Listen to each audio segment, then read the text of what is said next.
Good evening, everyone, and welcome to Representative Chrissy Houlihan's telephone town hall on the Infrastructure Investment and Jobs Act. We're going to get started in just a few minutes while we wait on a few more folks to dial in. In the meantime, we wanted to remind you some of the many ways you can keep in touch with our office and all the work that Representative Houlihan does on behalf of our community.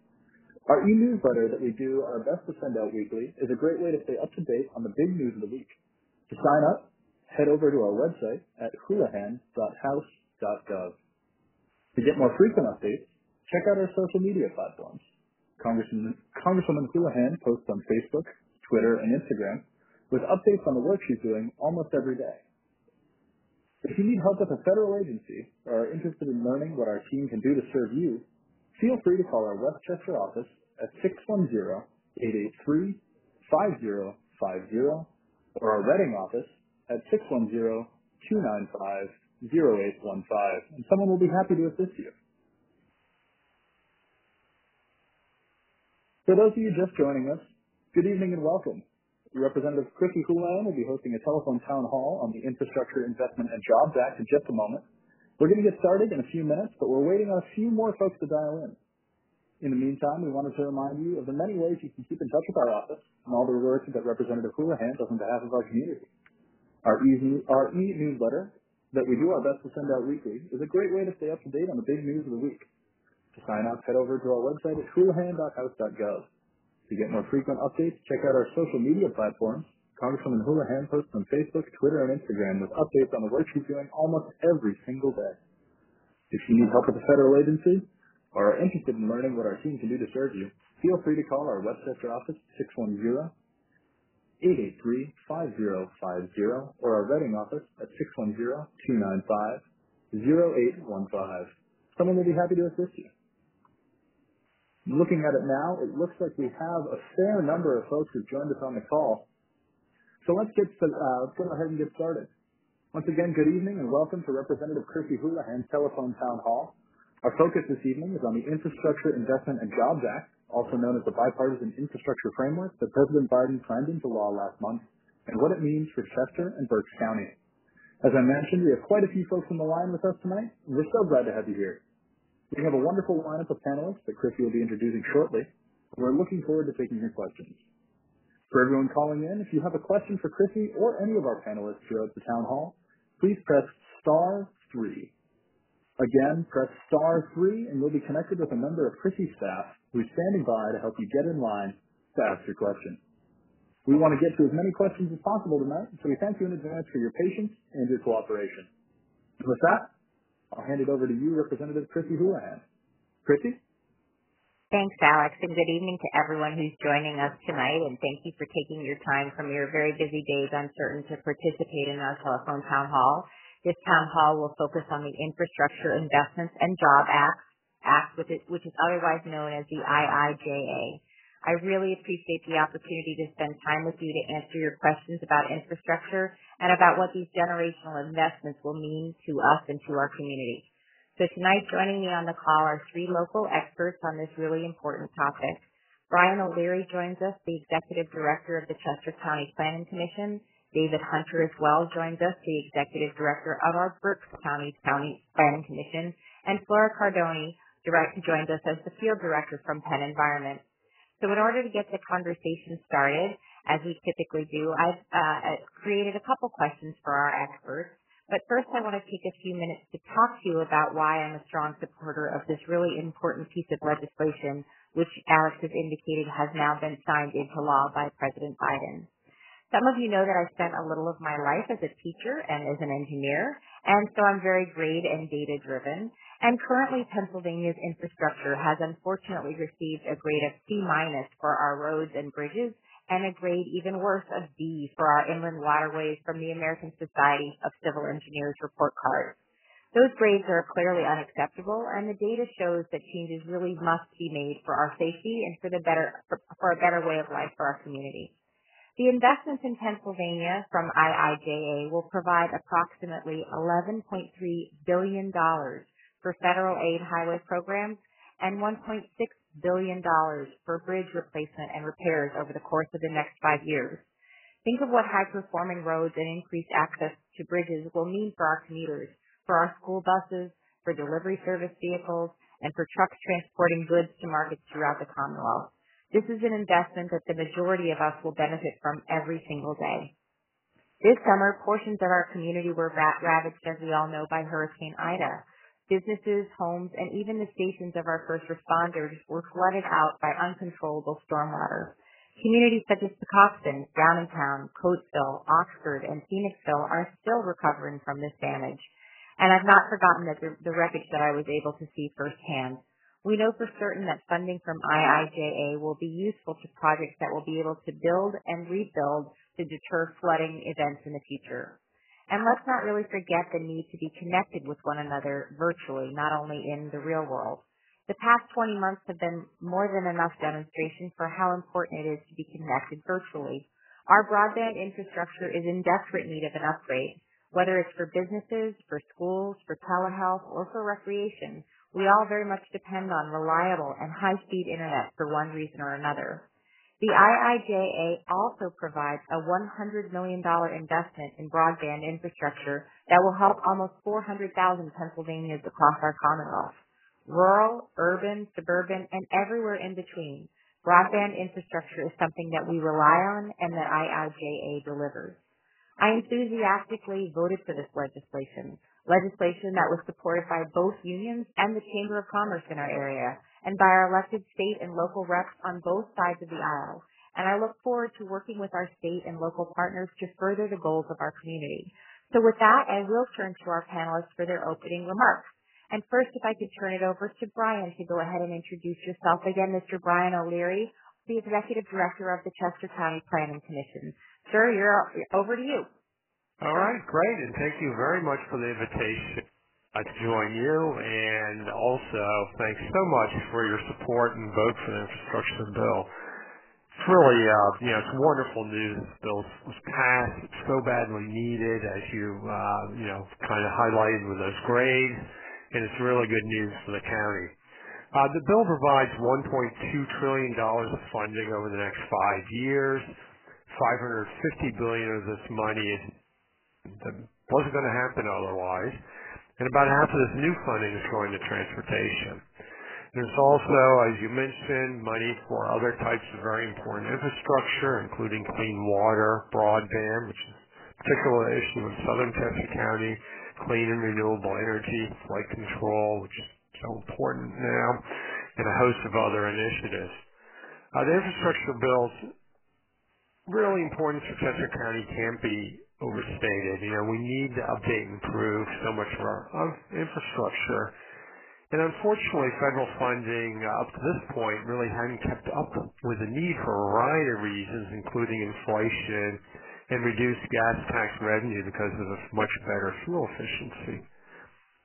So I'm just going to highlight a few areas where this bill should help us here in Chester County. First, our highways. Many of our highways, like the Route 1 bypass in southern Chester County, the Route 30 bypass around Downingtown and Coatesville, or Route 422 around Pottstown, were built 50 to 60 years ago. They don't last forever, and they now have to be rebuilt. That's very expensive. In fact, because of funding woes, last year the region pushed out the eastern section of the Route 30 rebuilding project from the region's 12-year transportation plan. This year, before the infrastructure bill was signed, they were discussing delaying another $750 million worth of projects, and we're once again primarily focusing Chester County projects. So getting the eastern end of the Route 30 bypass back into the 12-year transportation plan is very important as part of this new infrastructure funding, and especially because this highway section is being designed right now, which many of the listeners may have seen some announcements about that. Next, I'd like to talk about transit and passenger rail. The transit system is under significant financial strain right now, and it certainly has had trouble considering any kind of an expansion. Hopefully, the new transit money can be used to continue upgrading our train stations like we've seen in Bailey and Exton, and starting in Coatesville. And even more importantly, it'll lead to Amtrak providing passenger rail service to Phoenixville and Pottstown. This is in Amtrak's plan, and they seem very serious about it. The new bill also offers significant increases in funding for bicycle and pedestrian facilities, as well as related roadway safety improvements.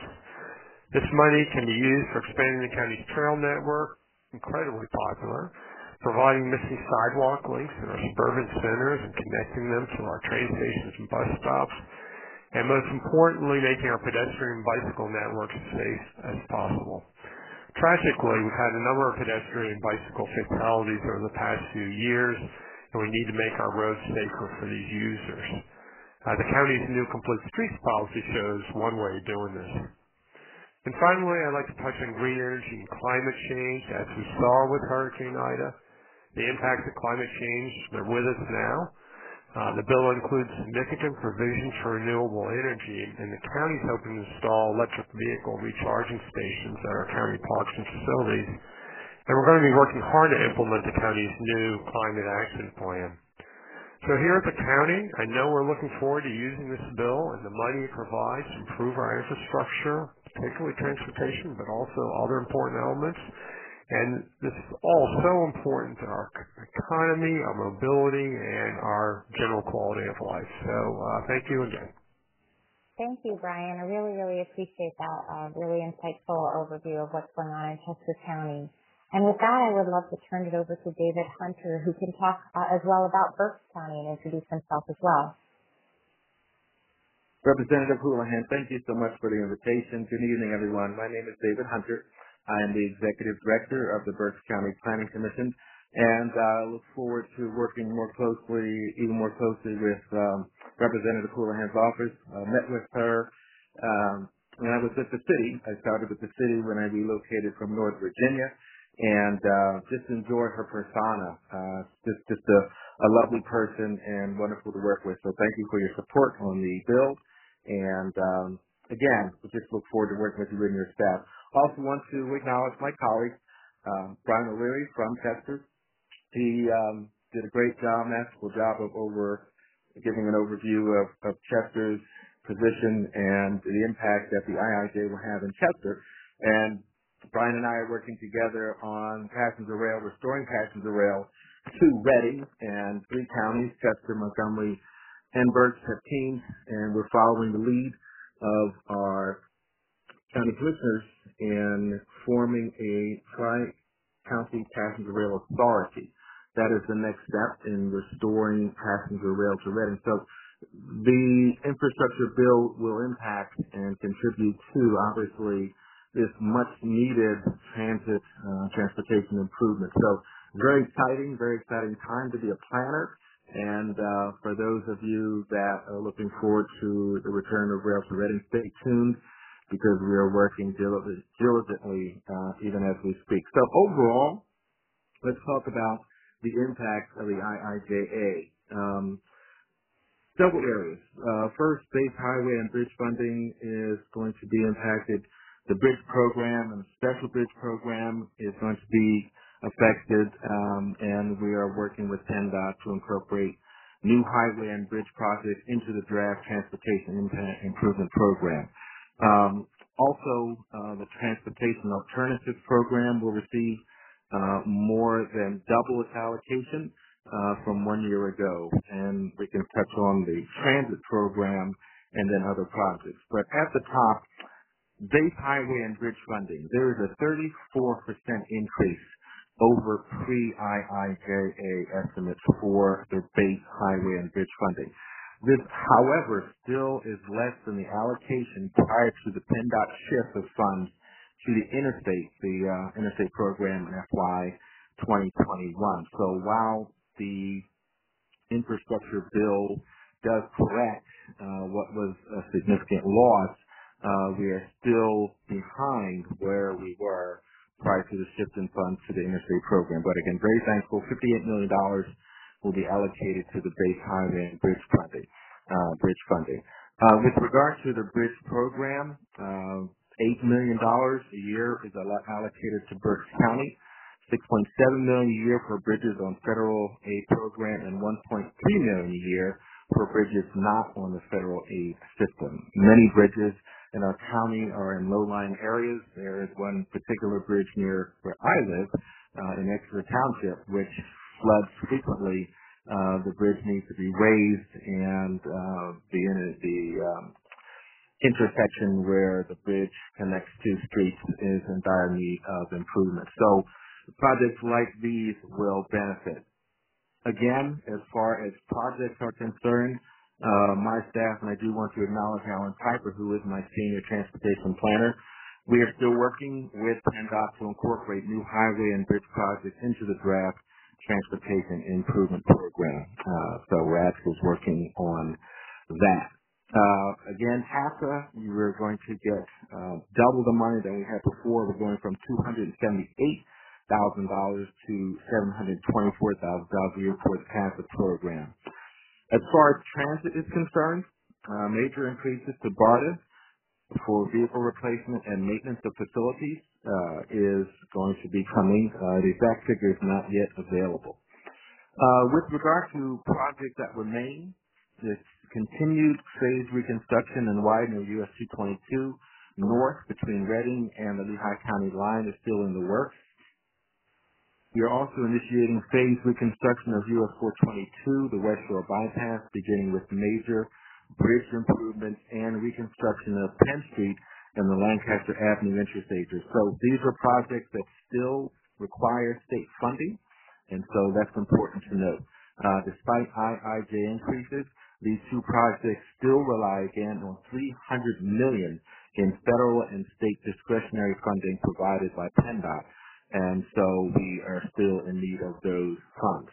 And again, I'm going to circle back finally to passenger rail. Again, I mentioned Brown O'Leary and working with Scott France in Montgomery County. We have been working with our county commissioners to stand up a tri-county passenger rail authority. This authority will be the vehicle to receive funding and to hire an executive director to basically direct the effort to restore passenger rail to Reading. This is a major step and it's a major milestone. As Representative Houlihan knows, this is a necessary step to move forward. We are also looking forward to receiving an earmark, thanks to Representative Houlihan's efforts, to fund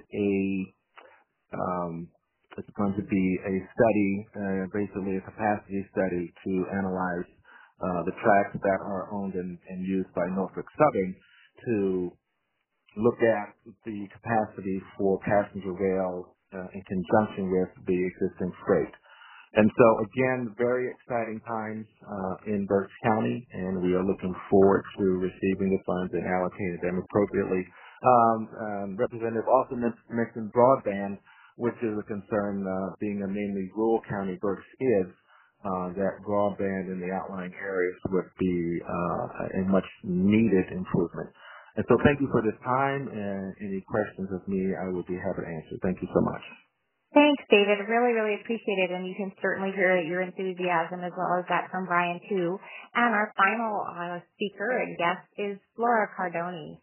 If you wouldn't mind introducing yourself and telling us a little bit about your interest in IIJA. Absolutely. Thank you so much, Congresswoman Houlihan, for having me, and thank you to everyone for joining tonight to hear more about this exciting investment in Pennsylvania. As the Congresswoman mentioned, my name is Flora, and I'm the field director with PennEnvironment, which is a statewide, people-powered environmental advocacy organization. We believe that everyone should have clean air to breathe and clean water to drink, protected public lands to enjoy, and a safe and livable climate. And I'm really excited to talk with you all about how the bipartisan infrastructure deal, how this bill will help us, bring us closer to that cleaner and healthier future that we all need and deserve. And so we were really excited to see this pass and get signed into law because it really is a historic investment that touches a lot of the environmental areas we work in and will really help us improve, transportation, clean water, clean air, clean energy, and more across the Commonwealth and the country in the coming decades. And a lot of this infrastructure has big ramifications for our environment. So first, a lot of those investments are, of course, in transportation infrastructure, as you've been hearing, and that's what I'm most excited about. Pennsylvania is poised to receive hundreds of millions of dollars to support the expansion of electric vehicle charging network in the state. as well as an opportunity to apply for even more grant funding dedicated to EV charging in communities. And these investments will really help, I think, more Pennsylvanians feel confident being able to drive an electric vehicle if they know they'll have a place to plug it in, which should help us expand the number of people in the state who drive electric vehicles, which of course is critical to helping us decrease air and climate pollution.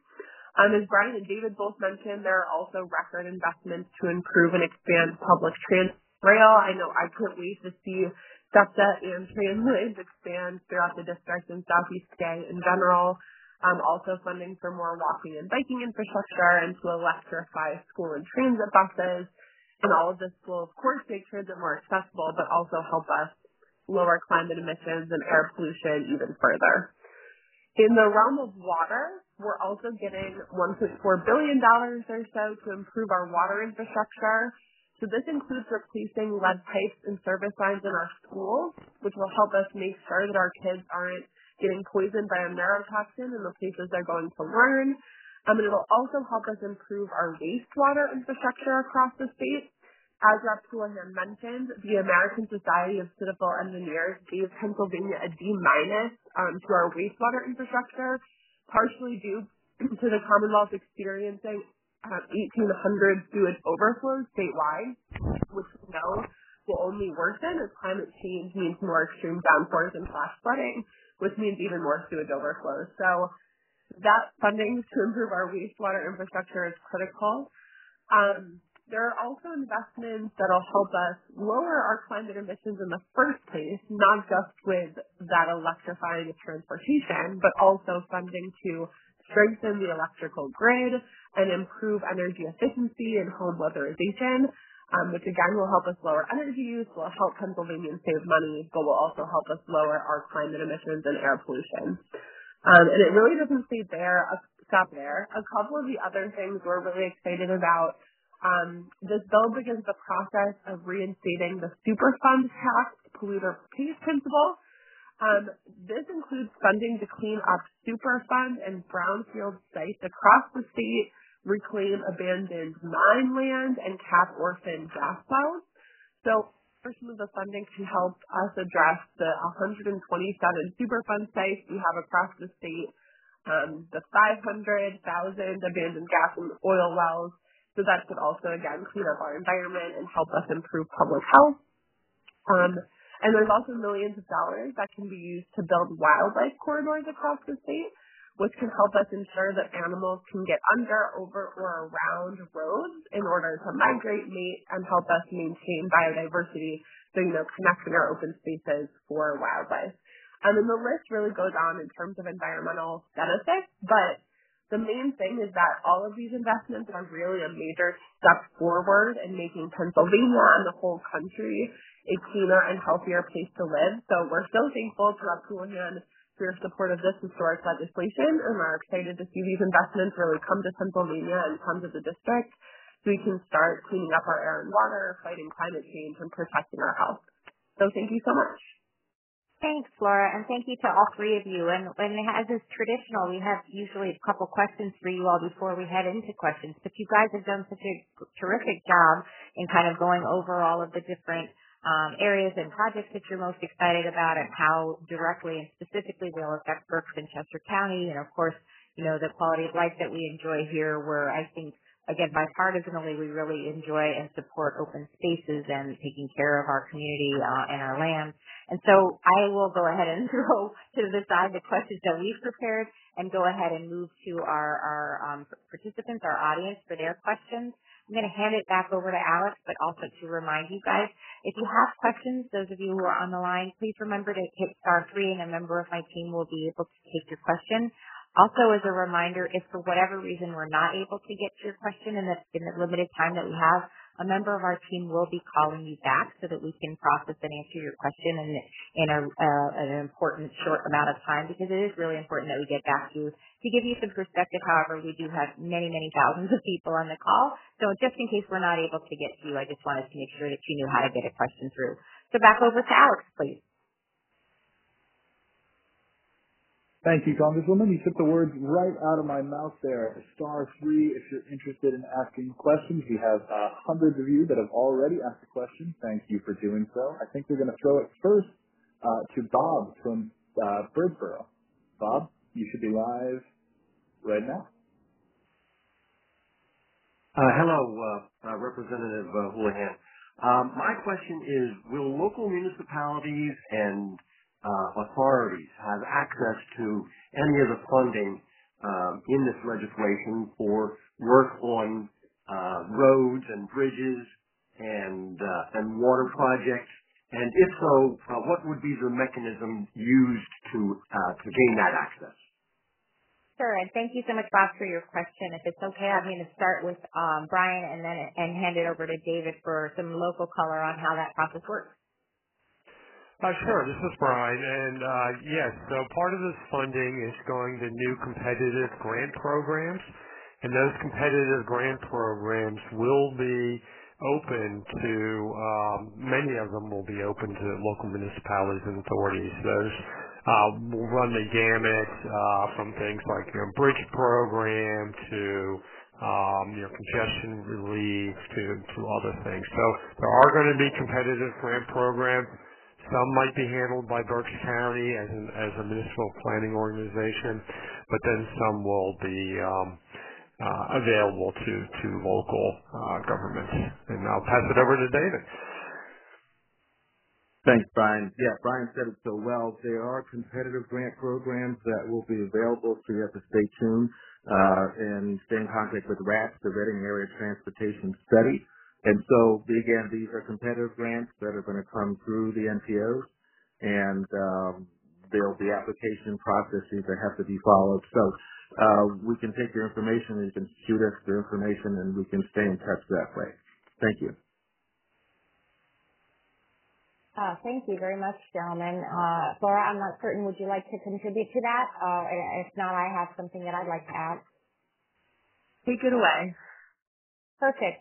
One thing that I want to add is that I've had a lot of conversations about this very question, because one thing to know about me is that I'm a super competitive person, and I want to make sure that in these places where we do have the opportunity to compete against other communities for these grants and these opportunities and loans, that we are doing that, and that we're doing that competitively. And what I think that it requires, necessitates, is that we're working collaboratively, both federally and statewide and locally in our municipalities, as you've mentioned, Bob, to make sure that we know how to unlock a lot of this money, unlock a lot of these programs.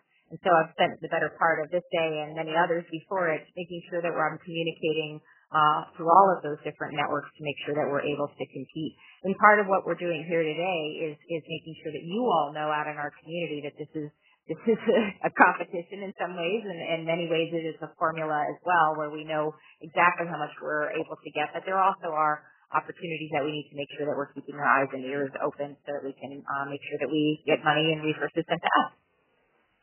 With that, I'll go back over to Alex for our next question. Thank you, Congresswoman. Next question is going to be coming from Kelly from Oxford. Kelly, I'm going to unmute you in just 1 second. Hi, all right, go ahead. Yes, good evening, Representative Houlihan. I wanted to ask a question regarding passenger rail. I noticed your speakers spoke about expanding passenger rail, specifically in Chester County, and they talked about Amtrak. But my question is funding going to be going to SEPTA to expand the regional rail past the Thorndale area, possibly to Coatesville or Parksburg or other areas of southern Chester County? Sure, and I'll start with that, and then I'll hand it over to our panelists. Thank you so much for the really thoughtful question. In fact, probably 2 hours ago, I just got off the phone with Leslie Richards, who's SEPTA's GM, to have exactly this kind of a conversation, to make sure that we are working collaboratively with them, to make sure that they have the resources that they need, to make sure that they are working collaboratively with Amtrak and with all of the different state and local municipality representatives and governance mechanisms that are available, so that we can make sure that we can deliver these kinds of things. We spoke specifically about Coatesville as an example. We also spoke specifically about making sure that we were getting to parts of the area that don't necessarily have SEPTA available to them now, not necessarily rail, but otherwise. And so this is definitely something that they are eager and active and excited to make sure that we're bringing those kinds of passenger opportunities to Chester and also to Berks County as well. And I'll turn it over to our panelists also for their feedback here too. All right, this is Brian. I'll go first and just mention that we did get agreement from SEPTA a number of years ago to extend to Coatesville, and that train station's now under construction. So they always had a caveat on that agreement was, if they can afford it. Well, this infrastructure bill hopefully will make this affordable for them. There is a cost because they have to do some switching work, which would actually probably happen out in the Ackland area.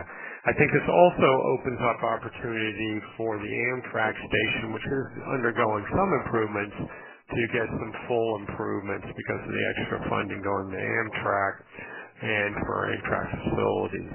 So I think there are some great opportunities here for some expanded service. I'll just add that in southern Chester County, the county does help subsidize the Scoop Jesco bus, and certainly we need to look at that and how do we make that more effective in how it meets the needs there in southern Chester County. Thank you. Congressman, go ahead. Yes, thank you. I'm sorry.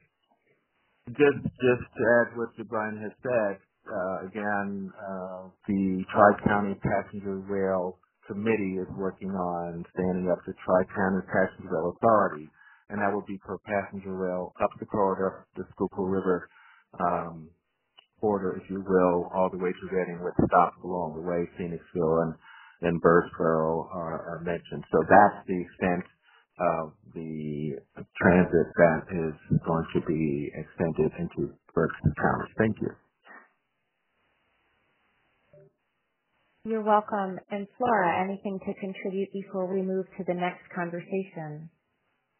I think you all covered it. I was just going to say that I believe that SEPTA itself is getting a large chunk of that money, the $2.8 billion coming to Pennsylvania. I think SEPTA will get a large share of it to help a backlog of infrastructure repair needs, but also expansion. So I'm excited to see what to do. Yeah, that in fact was a conversation that she and I had today, was kind of a laundry list of the different sorts of projects that are needed and necessary and backlogged, and also some additional ones that will be able to be advanced as a result of the increased funding too. I would also want to, kind of foot stomp on what we were talking about earlier, what David was mentioning earlier, the importance of the Tri-County cooperation and collaboration here. There really is a very concentrated effort to make sure that those counties are working together and not at cross purposes, because of course people don't really know or travel based on county lines. Rather, they travel based on where their jobs and their schools and, their families are. So it is important that we're working collaboratively and not competitively with one another. And with that, I'll turn it back over to Alex for our next question. Sounds good. Our next question is going to be coming from Rich from Reading. Rich? Yes, I'm here. Good evening, everybody. My question is, what type of oversight is planned to prevent fraud, waste, and corruption with all this cash coming into Pennsylvania? We already have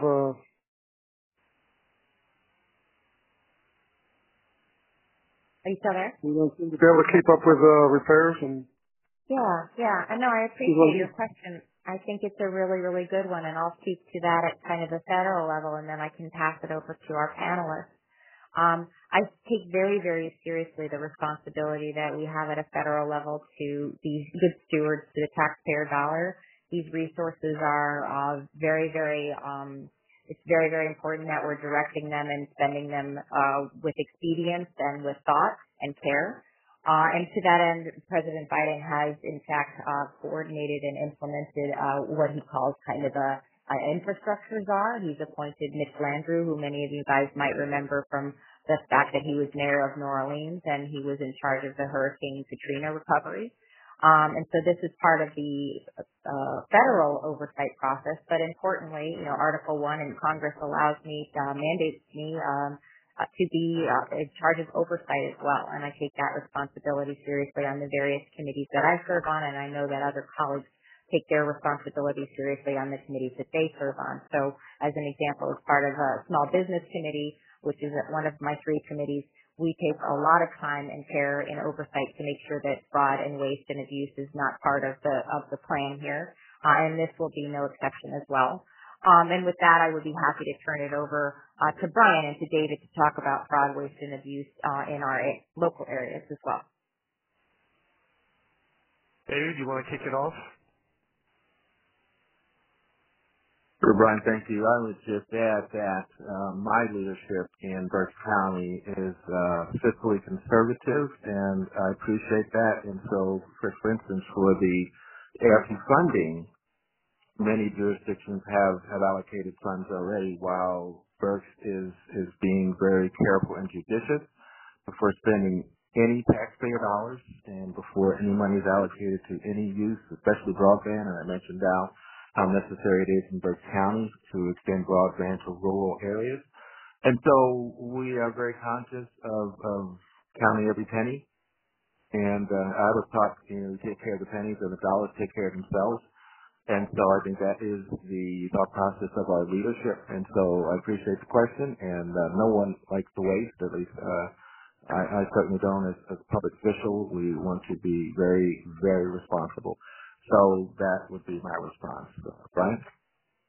Yeah, I mean, I'll just echo what you said. Very well said. And also fiscally conservative here in Chester County.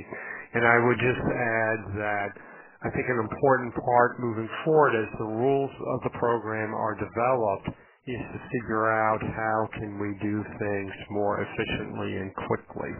And that'll save dollars. So I think that'll be an important element moving forward for all of us. Yes, and to close on that question, what I would also add is that through the pandemic, one of the things that I've learned as a relatively new comer to the Congress is the power of constituents and the power of the voice of constituents. And constituents are not just individuals, but they are business entities and nonprofits and a variety of different forms that they come in.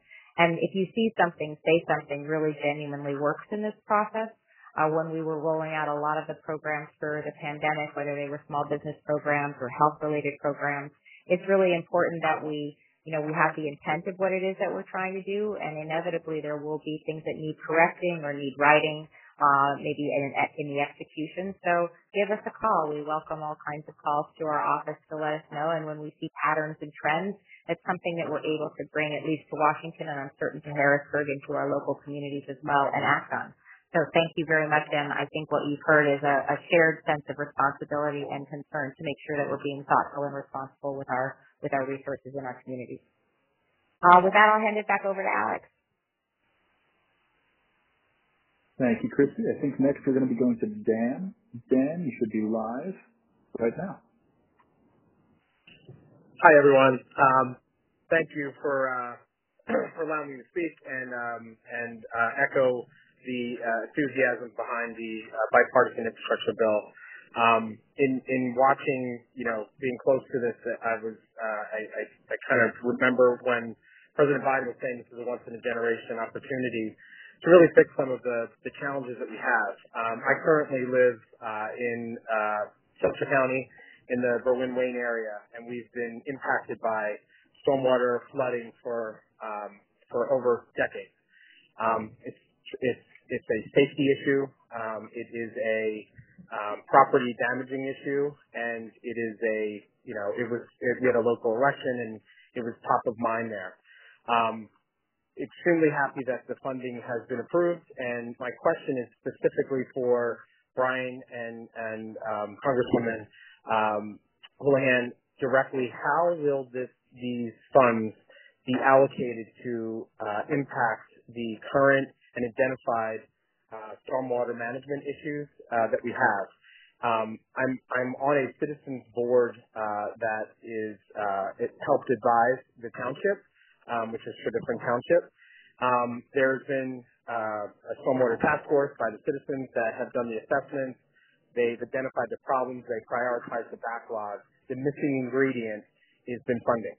And I believe we may have that funding now. And my question is, how specifically will this be implemented in Chester County, specifically Griffin Township, where these assessments have been done, and we need relief for our citizens quite quickly. Yeah, Dan, thank you. And I'll start to kind of at the federal level and echo what it is that you're talking about. You know, we've spent a lot of the conversation talking about bridges and roadways and rail and even broadband, but not a whole lot of the conversation talking about water. And this is something that the infrastructure bill speaks to, and also, frankly, the Build Back Better bill as well that's in the pipeline too does. We did allocate through the IIJA $55 billion for drinking water and wastewater and stormwater issues. We're not alone in Chester and Berks County in experiencing some, 100-year floods several months apart from one another. I had the unique experience of being able to talk to one of our policemen in the Phoenixville area. The guy stands at least 6'3", 6'4", and was up to his shoulder in water that he's never in a place that he's never seen water before in. We have an issue. And so how that $55 billion is allocated and sent down into our communities is something that I will leave to our panelists to talk about. But it is something that we don't just have to kind of fix so that doesn't happen again. We have to fix so that it permanently doesn't happen again, and that's a huge challenge for our communities. And so if it's okay, I'll turn it over, as you mentioned, to Brian from Chester County to answer this question for you. Yeah, so it's a very good question. I don't know the details of how this funding will be, distributed, but I think that'll be, coming out over the upcoming months. But I wanted to just comment quickly on, clear-cut need here in this area. The county is in the process of updating its Act 167 plan, which looks at county-wide stormwater regulations. So Griffin Township will be one of the communities. All communities will be asked to adopt this updated plan. We also have a Water Resources Authority, which is fairly unique, I think, in the Commonwealth, which is doing a new watersheds plan for Chester County. So if you haven't participated in that, I encourage you to do so.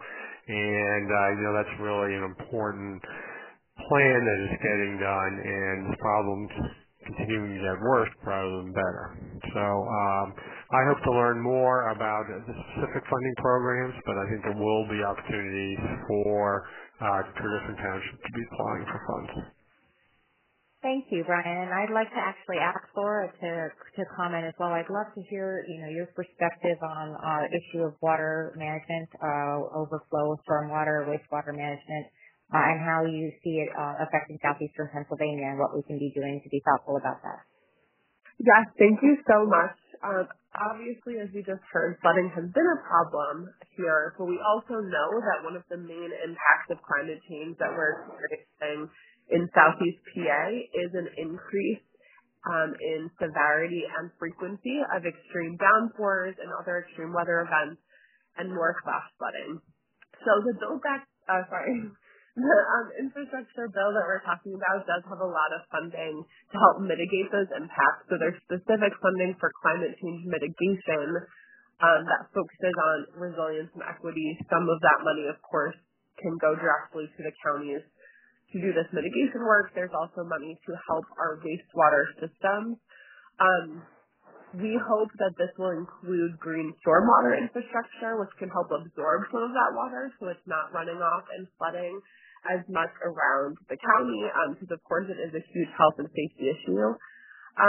But of course it's not just about mitigating these impacts of climate change. We also need to work to lower emissions so that we stop seeing this just continue increasing in severity and frequency. And so we want to make sure that we are also lowering our emissions. This bill goes a long way in doing that towards expanding all the things we've been talking about, electric vehicles and public transit, improving energy efficiency and clean energy, and a lot of the provisions in the Build Back Better Act will go even further in helping us lower our climate emissions too. So it's both about, lowering emissions as fast as possible to stop these impacts from getting worse, and also using this money to improve our stormwater infrastructure, and do climate mitigation so that this flooding isn't so harmful to our communities. Thank you. That's really, really helpful, and I hope that we have the opportunity to go into more depth on Build Back Better as well and its efforts in this particular area too. I'm hoping that we also will be innovative in our solutions in terms of waste and stormwater management. There are lots and lots of different ways to skin this cat, and it doesn't necessarily mean paving more things. So I really appreciate your insight and input into that. I think we have maybe, Alex, one more question. Can I hand it back over to you? Absolutely. I think we do have time for just one more, and for that last question, we're going to go to Richard from Berlin. Richard? Hi. Thank you, Alex. I think we are at a crossroads here. We're facing tremendous challenges from both climate change and COVID. And I think the infrastructure bill provides an incredible opportunity to strengthen our communities, to deliver resilient solutions, improve mobility, and advance what I would consider to be a more sustainable and equitable future for those communities. I know that there is never enough money to go around. Never enough.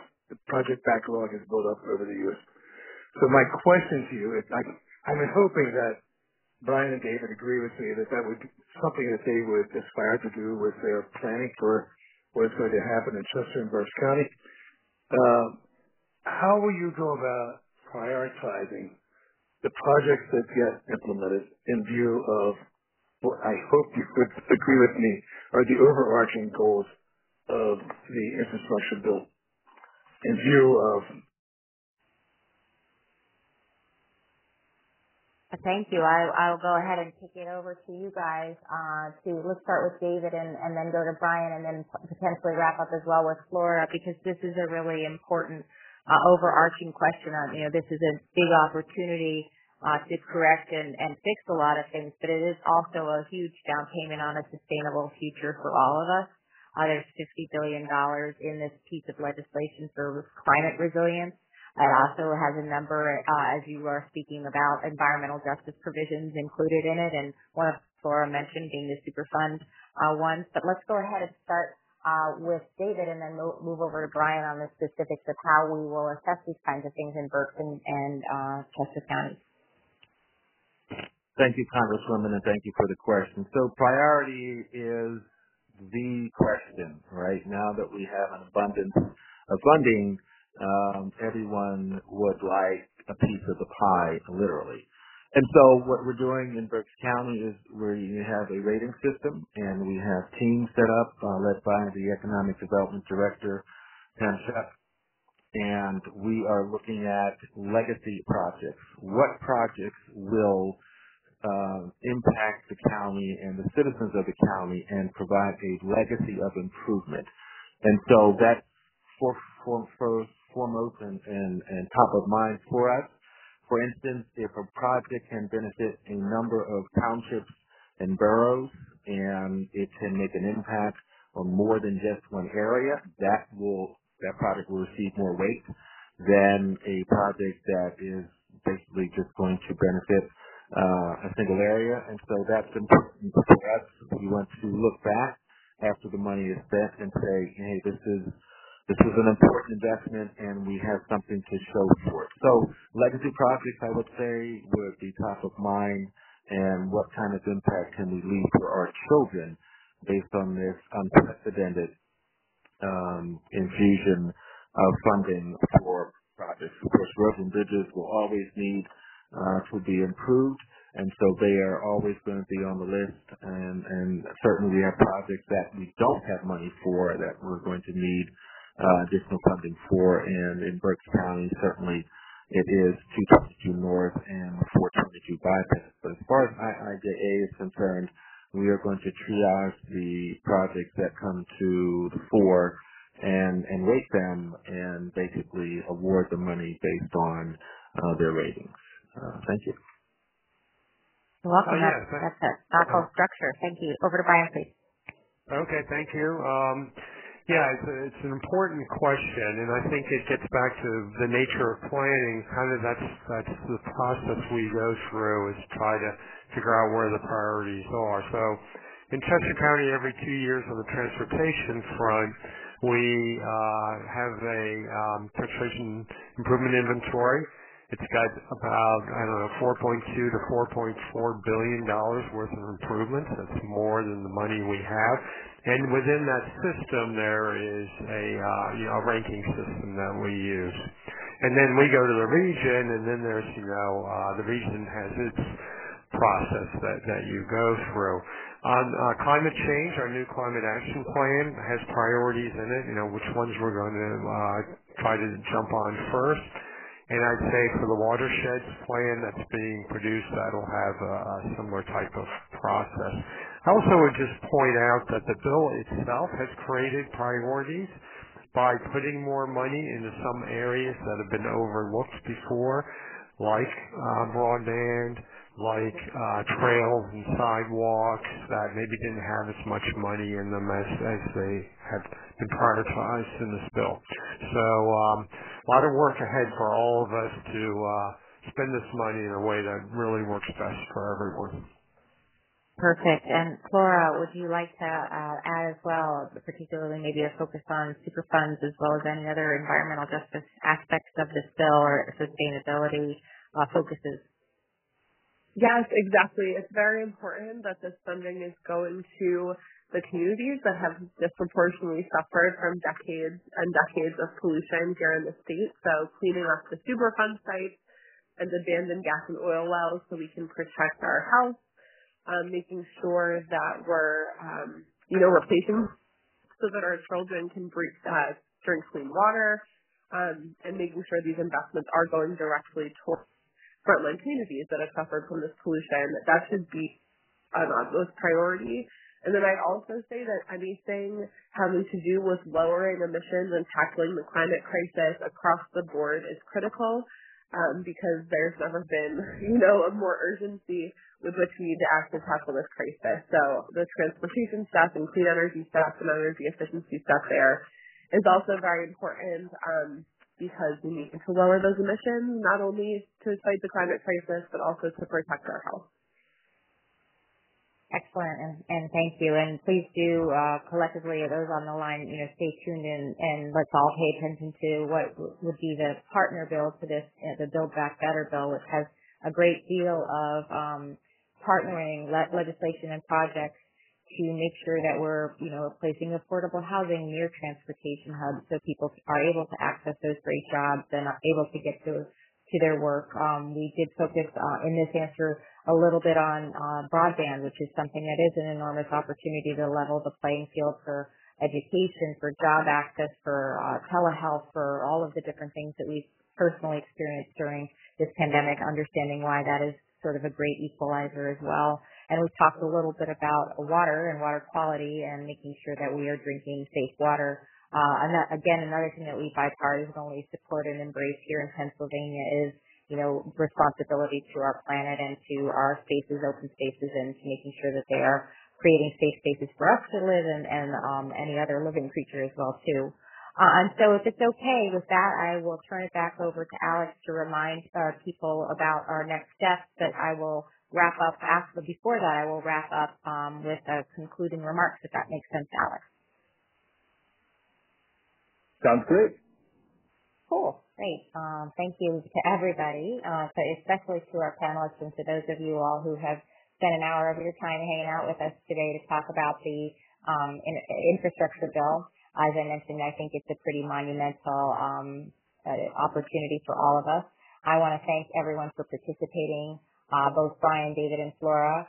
And for those of you who did not have the opportunity to get your question answered on this call, as we've mentioned, please know that your question will be answered in the next 2 days by a member of my team. So we'll be giving you a call and contacting you. And if you do have any additional questions or comments on this topic or any other, please always don't hesitate to contact our offices by phone or by email. We have a very small but really mighty team, and we're doing our best to answer tens of thousands of calls and emails. You can find additional information, as Alex mentioned, on our website, which is houlihan.house.gov. And Houlihan is spelled a little non-traditionally. It's HOULAHAN.house.gov. I really am enormously appreciative of the honor and opportunity to serve our community as a representative in Congress. I wish all of you a very joyful and happy holiday season and a healthy new year. And I would ask of you to please take care of one another. Thanks very much for the opportunity to speak to you tonight. Good night. Thank you, Congresswoman. As folks make their way off the call, I want to remind you